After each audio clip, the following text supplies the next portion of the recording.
அன்பு நேர்களே, நாம் இப்பொழுது இலங்கை ஊடக பரப்பிலும் சிங்கள அரசியல் சிங்கள படைகள் மத்தியிலும் கடந்த வாரமாக ஒரு பேசுபொருளாக மாறி இருக்கின்றது. இலங்கை கடற்படையின் 24வது கட்டளை அதிகாரியான ஓய்வு பெற்ற அட்மிரல் நிஷாந்த உலுகேதென்ன என்பவர் கைது செய்யப்பட்டிருக்கிறார் சிஐடியால். என்ன குற்றம் செய்திருக்கின்றார்? ஒரு சிங்கள வாலிபர் கடத்தல் சம்பந்தமாகத்தான் கடத்தி காணாமல் ஆக்கப்பட்ட விடயம் குறித்து மிகப்பெரிய உச்சகட்ட சோதனையும் வேதனையுமாக சிஐடியால் நெய்னா கைது செய்யப்பட்டிருக்கின்றார். இளைஞர் ஒருவர் காணாமல் போன சம்பவம் தொடர்பில் கைது செய்யப்பட்ட முன்னாள் கடற்படை தளபதி நிஷாந்த உலுகேதென்னவை ஆகஸ்ட் இம்மாதம் 13ஆம் திகதி வரை மீண்டும் விளக்கமறியலில் வைக்க பொல்காவல நீதிமன்றம் உத்தரவிட்டிருக்கின்றார். உலுகேதென்ன கடற்படை புலனாய்வு இயக்குநராக இருந்த காலத்தில் இந்த சம்பவம் நடந்ததாக காவல்துறை வட்டாரங்கள் உறுதிப்படுத்தியுள்ளது. இது அவரது கட்டளையின் கீழ் சாத்தியமான துஷ்பிரயோகங்கள் குறித்த கடுமையான கவலைகளை எழுப்புகிறது. காணாமல் போனதை சுற்றியுள்ள சூழ்நிலைகள் தீவிரமான விசாரணையில் உள்ளன. மேலும் அதிகாரிகள் இன்னும் கூடுதல் விவரங்களை வெளியிட மறுத்துவிட்டனர். அவரிடம் நிறைய புதைகள் இருப்பதாக எதிர்பார்க்கப்படுகின்றது. ஜூலை 15, 2020 அன்று கடற்படை தளபதியாக பதவியேற்ற உலுகேதென்ன தனது பதவிக்காலத்தை முடித்த பின்னர் டிசம்பர் 18, 2022ஆம் ஆண்டு சேவையிலிருந்து ஓய்வு பெற்றிருக்கின்றார். இந்த கைது முன்னாள் உயர் ராணுவ அதிகாரி சம்பந்தப்பட்ட பொறுப்பு கூறலின் ஒரு அரிய நிகழ்வை குறிக்கிறது. பாருங்க, எந்த ஆட்சியிலும் இல்லாத அளவுக்கு இவன்கள் ஆட்கடத்தல், கொலைகள், கப்பம், இப்படி பல வகையான இலங்கை ராணுவத்துக்குள்ள சகல சிறுடை தரப்பினரும் இந்த மாதிரி வேலையெல்லாம் ஈடுபட்டு என்பதற்கு ஒரு பொறுப்பு கூறும் விடயமாகவே இதை பார்க்கின்றோம். மேலும் கடந்த காலங்களில் கட்டாயமாக காணாமல் போன சம்பவங்களில் இலங்கை பாதுகாப்பு நிறுவனங்களின் பங்கு குறித்து பரந்த விசாரணைக்கு வழிவகுக்கும் என்று மிகப்பெரிய எதிர்பார்ப்பு இலங்கையில் எதிர்பார்க்கப்படுகின்றது. திருகோணமலை கடல் படை தள நிலத்தடி சிறைகளில் தனிநபர்களை சட்டவிரோதமாக தடுத்து வைத்திருந்தமை தொடர்பாக குற்றப்புலனாய்வு துறை விசேட விசாரணைகளை ஆரம்பித்துள்ளது. பாருங்க, எந்த ஆட்சியிலும் இல்லாத அளவுக்கு இந்த ரிங்கமலை தான் சித்திரவதை. அது ரிங்கமலை கடற்படை முகாம் இருக்கிறது, அதை கன்சைட்னு சொல்லுவாங்க. அது மிக மோசமான ஒரு சித்திரவதை, நிலத்தடி அண்டர் கிரவுண்டுக்குள்ள ஒரு சித்திரவதை முகாம். முன்னாள் கடற்படை தளபதிகள் பலரிடமிருந்து இது தொடர்பில் வாக்குமூலங்கள் பெறப்பட்டுள்ளதாக அறியப்படுகின்றது. இந்த நிலையில் கேகாலையைச் சேர்ந்த சாந்த பண்டார காணாமல் போனமை தொடர்பாக முன்னாள் கடற்படை தளபதி நிஷாந்த உலுகேதென்ன கைது செய்யப்பட்டு சிஐடியால் கைது செய்யப்பட்டு விசாரணை செய்யப்பட்டு விளக்கமறியலில் வைக்கப்பட்டிருப்பினார். இனி அடுத்த வாரம் அவரு பணம் கொடுப்பாங்க. ஒரு மாசம் ஆகக்கூடிய ஆதாரம் இல்லாம போன சாட்சிகள் தானே, ஆதாரங்கள் நிறைய ஒன்றுகளுமே இல்லையே. அப்ப அடுத்த 2 கிழமையால அது பெயில வந்துடும்.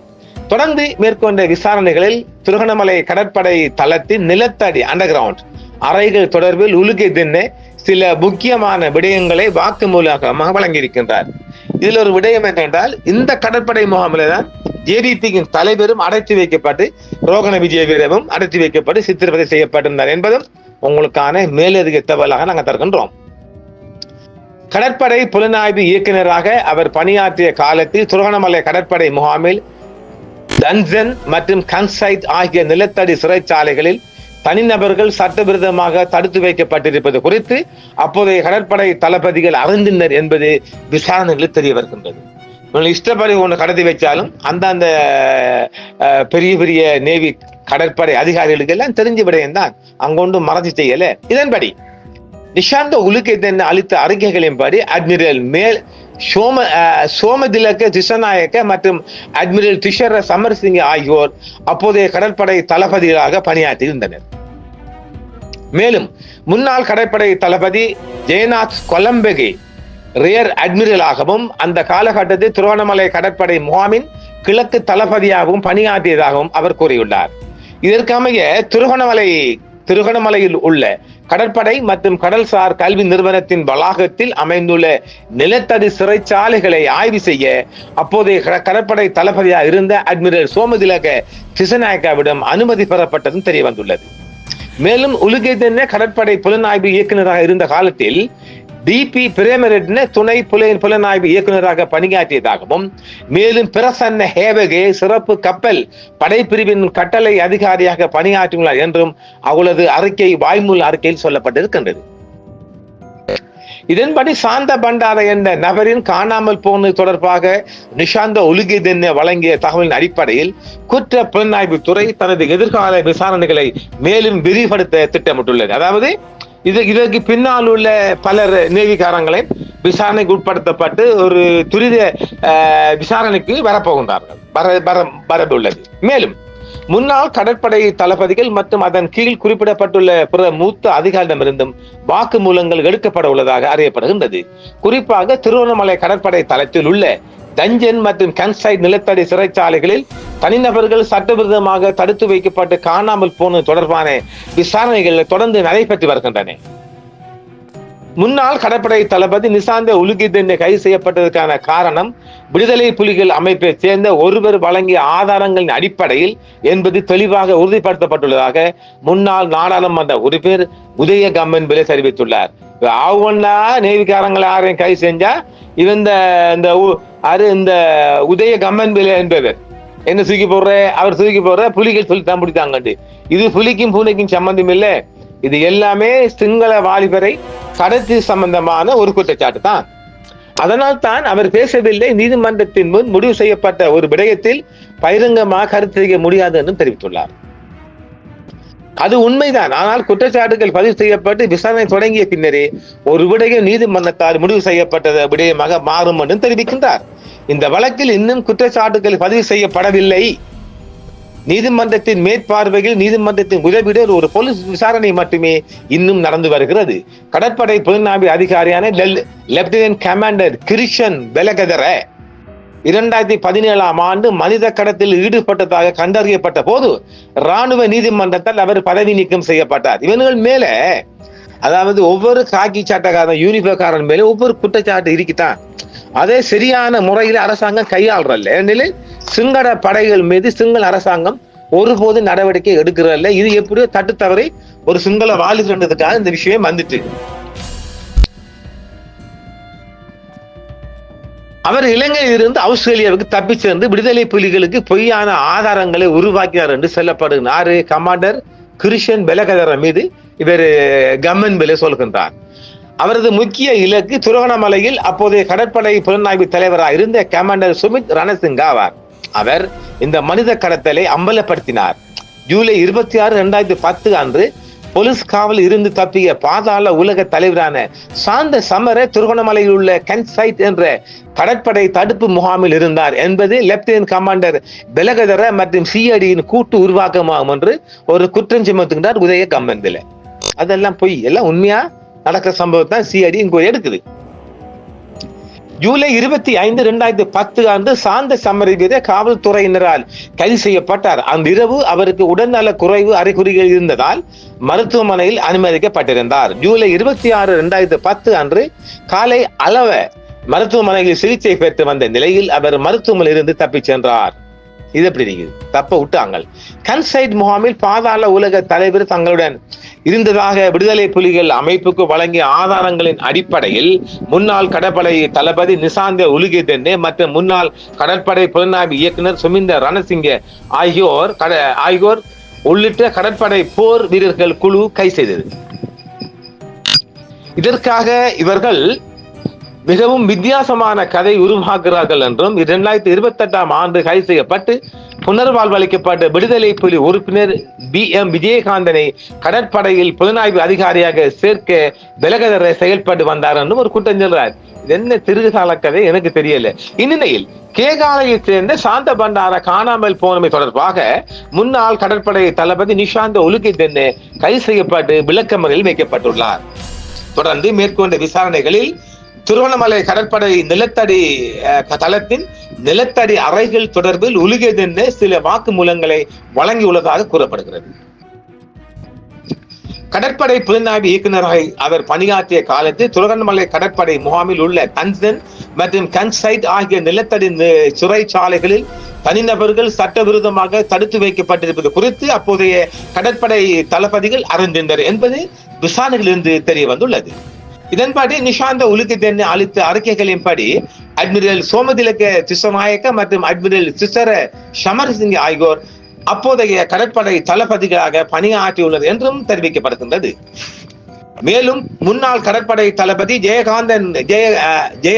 ஜெயநாத் கொலம்பகே ரியர் அட்மிரலாகவும் அந்த காலகட்டத்தில் திருகோணமலை கடற்படை முகாமில் கிழக்கு தளபதியாகவும் கடமையாற்றியுள்ளார் என்றும் அழகாக பதிவு செய்யப்பட்டிருக்கின்றது. இதற்கமைய திருகோணமலையில் உள்ள கடற்படை மற்றும் கடல்சார் கல்வி நிறுவனத்தின் வளாகத்தில் அமைந்துள்ள நிலத்தடி அண்டர் கிரவுண்ட் சிறைச்சாலைகளை ஆய்வு செய்ய அப்போதைய கடற்படை தளபதியாக இருந்த அட்மிரல் சோமதிலக்க திஸ்ஸநாயக்கவிடம் அனுமதி பெறப்பட்டதும் தற்போது தெரிய வந்திருக்கின்றது. மேலும் உலுக்கிதென்ன கடற்படை புலனாய்வு இயக்குநராக இருந்த காலத்தில் டிபி பிரமிரட்ன துணை புலனாய்வு இயக்குநராக பணியாற்றி இருப்பதாகவும் மேலும் பிரசன்ன ஹேவகி சிறப்பு கப்பல் கடைப்பிரிவின் கட்டளை அதிகாரியாக பணியாற்றியுள்ளார் என்றும் அந்த அறிக்கையில் தெரிவிக்கப்பட்டிருக்கின்றது. இதன்படி சாந்த பண்டார என்ற நபரின் காணாமல் போனது தொடர்பாக நிஷாந்த உலுக்கிதென்ன வழங்கிய தகவல்களின் அடிப்படையில் குற்ற புலனாய்வுத்துறை தனது எதிர்கால விசாரணைகளை மேலும் பலரையும் விசாரணை செய்ய இருப்பதாகவே நேவி தரப்பில் தெரிவிக்கப்படுகின்றது. மேலும் முன்னாள் கடற்படை தளபதிகள் மற்றும் அதன் கீழ் குறிப்பிடப்பட்டுள்ள பிற மூத்த அதிகாரிடமிருந்து வாக்குமூலங்கள் பெறப்பட உள்ளதாக அறியப்படுகின்றது. குறிப்பாக திருகோணமலை கடற்படை தளத்தில் உள்ள கன்சன் மற்றும் கன்சைட் நிலத்தடி சிறைச்சாலைகளில் தனிநபர்கள் சட்டவிரோதமாக தடுத்து வைக்கப்பட்டு காணாமல் போனது தொடர்பாக விசாரணைகள் தான் தொடர்ந்து நடைபெற்று வருவதாக தெரிவிக்கப்படுகின்றது. இது ஏனென்றால் கொழும்பிலிருந்து காணாமல் போன 11 இளைஞர்கள் அலவவையில் இருந்து தப்பிச் சென்ற பாதாள உலக தலைவரும் தான் காணாமல் போனவர்கள் என்று கூற இந்த விஜயகாந்தன் கடற்படையை பயன்படுத்துகிறார் என்று ஒரு குற்றச்சாட்டு சாத்துறாங்க. இலங்கையிலிருந்து தப்பிச் சென்று சுவிட்சர்லாந்தில் இருக்கும் பெலகதரவும் நிசாந்த சில்வாவும் விஜயகாந்தனை ஒரு அறையில் தங்க வைத்து சாட்சியம் அளிக்க பயிற்சி வழங்கியுள்ளார்கள் என்றும் ஒரு குற்றச்சாட்டு இருக்கின்றது.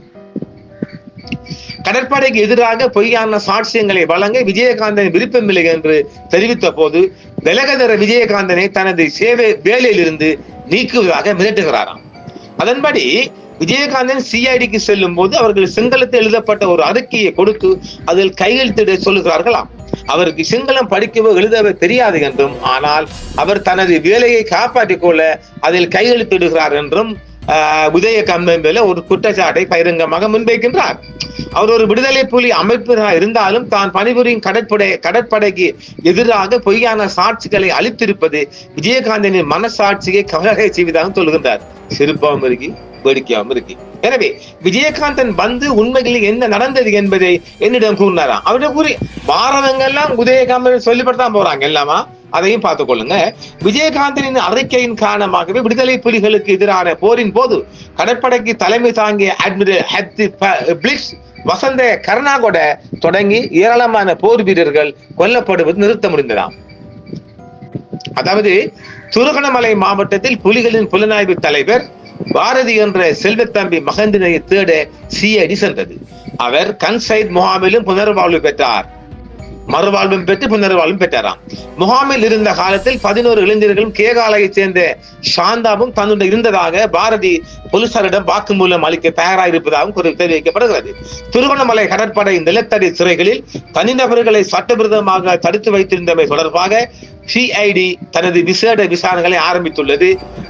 முன்னாள் கடற்படை தளபதிகள் பலரிடமிருந்தும் வாக்கு பெறுவதற்காகவே இந்த விசாரணை நடைபெற்று வருவதாக சொல்லப்படுகின்றது.